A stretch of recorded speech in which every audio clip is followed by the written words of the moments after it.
Chief National Correspondent and the host of Inside Politics, John King, Senior Political Reporter Nia Malika Henderson, former advisor to 4 presidents, including Ronald Reagan and Bill Clinton, David Gergen, Chief Political Analyst Gloria Borger, former Reagan White House Political Director Jeffrey Lord, he's a Donald Trump supporter, Republican strategist Ana Navarro, former Special Advisor to President Obama Van Jones, and last but not least, Democratic strategist Paul Begala. Thanks, one and all, to your being here. Jeffrey, let me just start with you.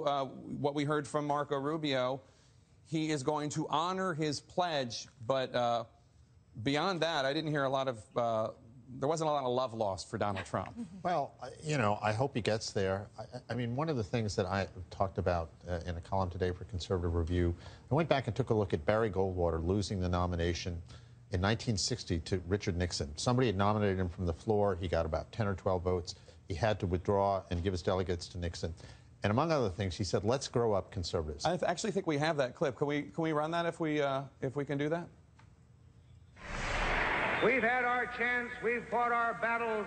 Now let's put our shoulders to the wheel of Dick Nixon and push him across the line. Let's not flag back. Let's grow up, conservatives. Let's, if we want to take this party back, and I think we can someday, let's get to work. I think that applies across the board to everybody. Any one of these people could have won and been this nominee. If Marco Rubio had won, I mean, I think everybody should have been there for him. Donald Trump won. I mean, Ted Cruz could have won. Jeb Bush could have won.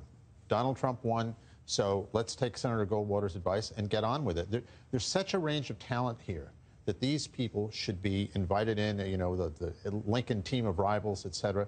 They can win this thing. Donald Trump is doing very well in these polls in these key states. In my own state of Pennsylvania today, 1 point behind Hillary Clinton. This is doable. Senator Rubio has a great future here, and I think he is part of the future of the Republican Party.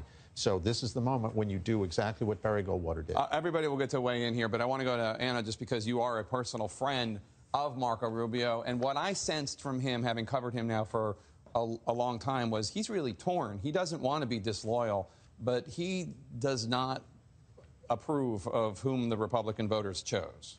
Listen, Marco is one of the most eloquent speakers I have ever met. He speaks 2 languages. I speak the same 2 languages, English and Spanish. I had a very hard time parsing what he just said to you in regards to endorsing Donald Trump. I kept thinking, maybe he's talking in code and I'm just not getting the code. Because, you know, you kept asking him the same question. He kept going around in circles about, I signed the pledge to endorse the nominee. I don't want to endorse or vote for Hillary Clinton, but somehow he couldn't get himself to say, I endorse and I support Donald Trump. I think, you know, it's pretty obvious that he is wrestling with it, and it's because of temperament issues. It is because of ideological issues. It is because of policy issues. It's the same reason that so many other Republicans are wrestling with this. I think Marco gave voice to how a lot of Republicans are feeling, you know, coming to terms with the guy being your nominee, but not representing your values or your policy issues. Senator Rubio did what a lot of Republicans are doing, which is he is saying, I will endorse the nominee. It's as if you can't get the words Donald Trump out of your mouth. You hear, you know, John McCain, I will endorse the nominee. Rubio said, I took a pledge. I will endorse the nominee. I think Kelly Ayotte said the same thing. It's as if they can't bring themselves. But there's a reason for that. And I think no, Ayotte didn't even say that. She said she supported the nominee, but didn't endorse. Right, didn't endorse. Yeah, she had like a. She will support the nominee. But they don't say Donald Trump. Throughout Paul Ryan's entire interview with you, Anderson Cooper pointed this out the other night. He never once said Donald Trump. And the reason for that is very simple. You had me. I mean, I was right with you. Jeff. Until my eyes were welling with tears, and you Goldwater supported you. Exactly. And I said, that happens easily. Half of America has seen you cry by now. And then you mentioned Lincoln, and that's exactly the point.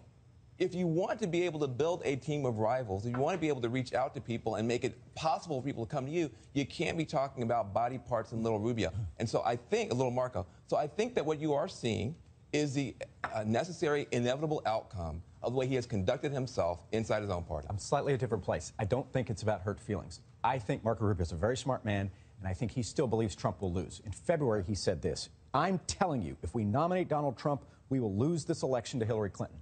I think he wants to be a loyal soldier to his party. He's been loyal to his party, but I think he believes his party is going to lose. And David, let me ask you, because I quoted this, the most damning thing that Marco Rubio said about Donald Trump during the primaries, not including the thing about the hands, was that he didn't trust having the nuclear codes in the hands of somebody that was an erratic con man. Right. I brought that up 2 or 3 times, and every time he said that he stands by everything he said during the campaign. He stands by everything he said, but he also said that there's possibility for growth. He was kinder and more respectful of him on the foreign policy than I expected. On policy, but not necessarily on temperament, I thought, John. I think that's right. I thought that was a classic eat your peas moment there, in the sense that, you know, you're right, he's a loyal Republican, and he signed the pledge. And essentially he's saying, my word is good. Not that Donald Trump is good, not that I'm happy about this, but my word is good. So I'm going to do this. And I also think it's personal. He just ran a race for president. Everybody who ran against Trump is surprised by this. But I think they also, Jake, the part they can't figure out is the Republican Party changing under them.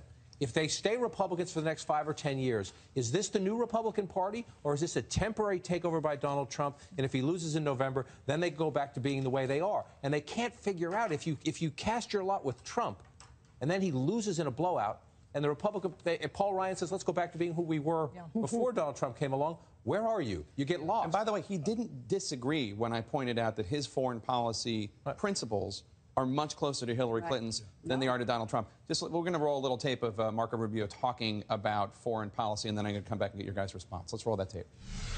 I believe he could. I mean, obviously, with the right people around him, could make the right decisions with regards to that.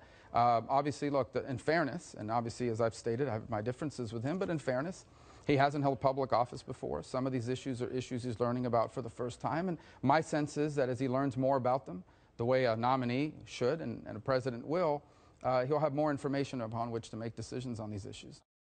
Nia, I thought that was fairly generous as these things go. Yeah, I mean, that there's a learning curve and that Donald Trump can start to expand his circle of his advisors and maybe even shift some of his policy views. I mean, we've seen some of that over these last couple of days. I think there are hurdles still. I mean, if you think about what he said about a temporary ban on Muslims, Mexico paying for a wall, things like that. I do think if you listen to a lot of these Republicans who are just like viscerally opposed to Donald Trump, for those, a kind of etch-a-sketch moment for Donald Trump is going to be hard to come by because they talk about character, they talk about values. I mean, they call him names. I mean, if you look at what Lindsey Graham, for instance, has said, he sort of made him seem like he was this kooky guy who believed in conspiracy theories. So I think on that end, it's going to be very hard. But these polls today, out of these swing states, suggest that maybe it won't be a blowout, and that in some ways, maybe Donald Trump isn't more of a standard issue Republican candidate than was thought previously. David?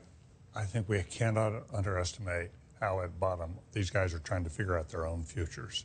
And their ambivalence reflects they're not sure which way this is going to go. And every one of them thinks they came out of a race they should have won, and they should be the next president. And they don't mind seeing Donald Trump go down as long as they can be the next nominee. Yeah. And you know, I thought he was trying to be magnanimous, but in a way, couldn't help but being a little bit dismissive of Donald Trump, because he still can't believe he lost to this guy, right? Right. And as you were saying, and he said, with the right people around him, he will learn, right? And that's kind of not what you normally say about your party's nominee.